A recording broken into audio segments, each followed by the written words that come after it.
कंधे पर कपड़े का थान लादे और हाट बाजार जाने की तैयारी करते हुए नामदेव जी से पत्नी ने कहा, भगत जी, आज घर में खाने को कुछ भी नहीं है। आटा, नमक, दाल, चावल, गुड़ और शक्कर सब खत्म हो गए हैं। शाम को बाजार से आते हुए घर के लिए राशन का सामान लेते आइएगा। भक्त नामदेव जी ने उत्तर दिया, देखता हूँ, जैसी विट्ठल जी की इच्छा। अगर कोई अच्छा मूल्य मिला तो निश्चय ही घर में आज धन धान्य आ जाएगा। पत्नी बोली, संत जी, अगर अच्छी कीमत ना भी मिले तब भी इस बुने हुए थान को बेचकर कुछ राशन तो ले ही आना। घर के बड़े बूढ़े तो भूख बर्दाश्त कर लेंगे, पर बच्चे अभी छोटे हैं, उनके लिए तो कुछ ले ही आना। जैसी मेरे विट्ठल की इच्छा। ऐसा कहकर भक्त नामदेव जी हाट बाजार को चले गए।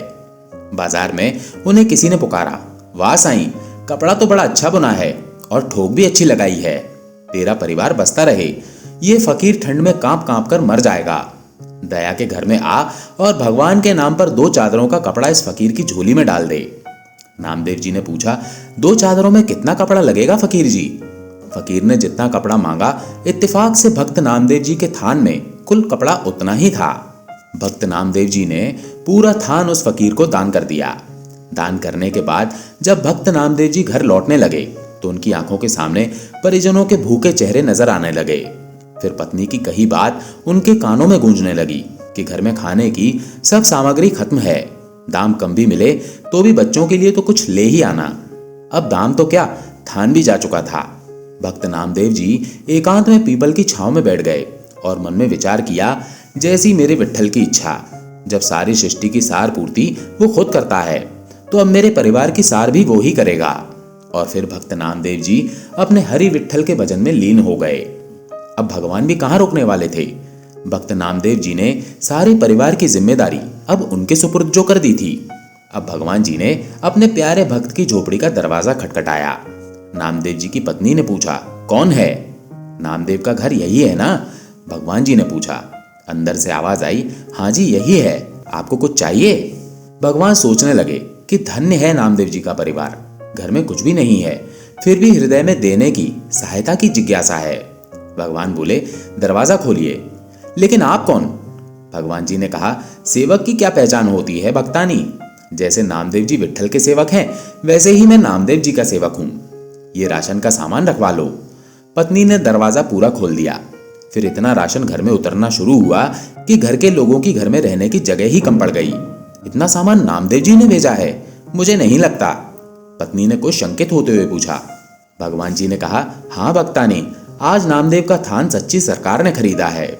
जो नामदेव का सामर्थ्य था उसने भुगता दिया, और अब जो मेरी सरकार का सामर्थ्य है वो चुकता कर रही है। जगह और बताओ, सब कुछ आने वाला है भगत जी के घर में। शाम ढलने लगी थी और रात का अंधेरा अपने पांव पसारने लगा था। सामान रखवाते रखवाते पत्नी थक चुकी थी। बच्चे घर में अमीरी आते देख खुश थे। वो कभी बोरी से शक्कर निकाल कर खाते और कभी गुड़, कभी मेवे देखकर मन ललचाते और मुट्ठियां भर भर कर मेवे लेकर बैठ जाते। उनके बाल मन अभी तक तृप्त नहीं हुए थे। भक्त नामदेव जी अभी घर नहीं आए थे, पर सामान आना लगातार जारी था। आखिर पत्नी ने हाथ जोड़कर कहा, सेवक जी, अब बाकी का सामान आप संत जी के आने के बाद ही ले आना। हमें उन्हें ढूंढने जाना है, क्योंकि वो अभी तक घर नहीं आए हैं। भगवान जी बोले, वो तो गांव के बाहर पीपल के नीचे बैठकर विट्ठल सरकार का भजन सिमरन कर रहे हैं। अब परिजन नामदेव जी को देखने गए।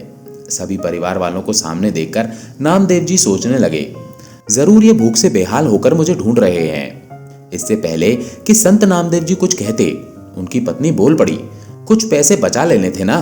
अगर थान अच्छे भाव बिक गया था तो सारा सामान आज ही खरीद कर घर भेजना था क्या संत जी? भक्त नामदेव जी कुछ पल के लिए विस्मित हुए। फिर बच्चों के खिलते चेहरे देखकर उन्हें एहसास हो गया कि जरूर मेरे प्रभु ने कोई खेल कर दिया है।